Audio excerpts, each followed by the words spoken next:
People who were mentioned in someone's self-mutilation note. What's your story? My boyfriend unalived himself when I was 18, he was 19, and I waited 7 years, January of this year, to read his whole note.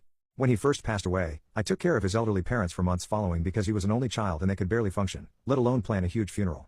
It was horrible. It took every ounce of strength that I had to get through that time and care for them on top of it.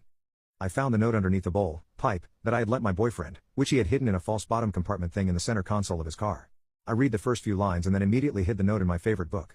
I couldn't bring myself to muster the courage to read it completely at that time, but what I had read had been enough to absolutely shatter his parents and I didn't have the heart to give it to them. I kept it for years and with each year that passed, I held on to more and more guilt. I completely spiraled downwards after the funeral, drinking heavily, putting myself in danger, and avoiding the world. I moved halfway across the country, maybe to start fresh or maybe to run away, I don't know. I kept the unread note, it weighed heavily on my bookshelf for years. I almost read it many times, usually when I was drunk or self-mutilation myself, but I was always too afraid to find out that my fears were true, that there